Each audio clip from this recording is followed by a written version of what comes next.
RBI ने एक बार फिर यह साफ कर दिया है कि देश की अर्थव्यवस्था पर पहले से ज्यादा भरोसा है।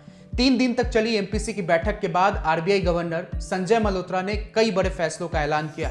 सबसे अहम फैसला यह रहा कि रेपो रेट को 5.25% पर ही रखा गया है, यानी फिलहाल होम लोन, कार लोन और दूसरे कर्ज की ब्याज दरों में किसी बड़े बदलाव की उम्मीद नहीं है। इसके साथ ही आरबीआई ने देश की आर्थिक विकास दर यानी जीडीपी ग्रोथ का अनुमान भी बढ़ा दिया है। अब आरबीआई को उम्मीद है कि वित्त वर्ष 2026-27 में भारत की अर्थव्यवस्था 6.7% की रफ्तार से बढ़ेगी, जबकि पहले यह अनुमान 6.6% था। ऐसे में सवाल यह है कि आरबीआई ने अपना भरोसा क्यों बढ़ाया और इसका आम लोगों, कारोबार और शेयर बाजार पर क्या असर पड़ सकता है। आइए विस्तार से समझते हैं। आरबीआई ने वित्त वर्ष 2026-27 के लिए जीडीपी ग्रोथ का अनुमान 6.6% से बढ़ाकर 6.7% कर दिया है। इसके साथ ही पहली और दूसरी तिमाही के अनुमान में भी बदलाव किया गया है। पहली तिमाही यानी Q1 के लिए ग्रोथ का अनुमान 6.6% से बढ़ाकर 7% कर दिया गया है।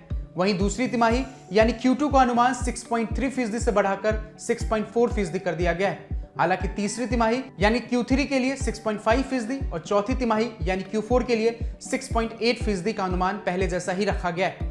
इससे साफ है कि आरबीआई को साल की शुरुआत में अर्थव्यवस्था के बेहतर प्रदर्शन की उम्मीद है। आरबीआई गवर्नर संजय मल्होत्रा ने कहा कि पहली तिमाही के शुरुआती आंकड़े उम्मीद से बेहतर रहे। कंपनियों का कारोबार मजबूत हुआ है और देश के भीतर मांग भी अच्छी है।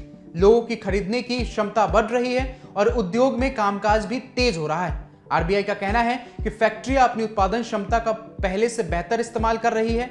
इसका मतलब है कि उत्पादन बढ़ रहा है, जिससे निवेश, रोजगार और कारोबार को भी मदद मिल सकती है। आरबीआई का मानना है कि अगर मानसून कमजोर रहता है तो इसका असर ग्रामीण इनकम और खर्च पर पड़ सकता है, लेकिन खेती के अलावा डेयरी, पशुपालन, मछली पालन और पोल्ट्री जैसे दूसरे ग्रामीण कारोबार इस नुकसान की भरपाई कर सकते हैं।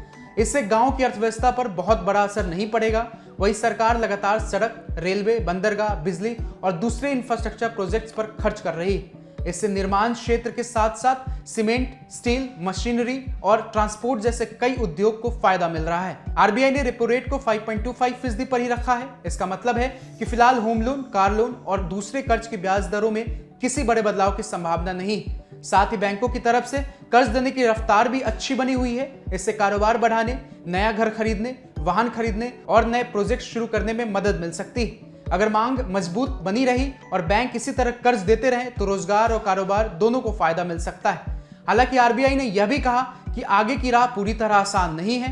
पश्चिम एशिया में बढ़ता तनाव कच्चे तेल की कीमतों को बढ़ा सकता है। अगर ऐसा हुआ तो भारत का आयात बिल बढ़ेगा और महंगाई पर दबाव आ सकता है। इसके अलावा दुनिया के वित्तीय बाजारों में उतार चढ़ाव भी चिंता की वजह है। अगर विदेशी निवेशक पैसा निकालते हैं तो इसका असर रुपए और शेयर बाजार दोनों पर पड़ सकता है। आरबीआई ने मौसम को भी एक बड़ा जोखिम बताया है।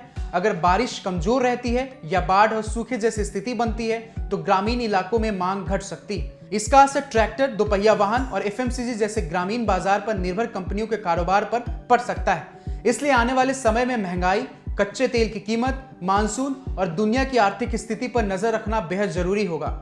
यही तय करेगा कि भारत की अर्थव्यवस्था आगे कितनी तेजी से बढ़ती है। बाकी आपके कोई कमेंट्स है तो हमें कमेंट सेक्शन में लिखकर जरूर बताएं। शुक्रिया।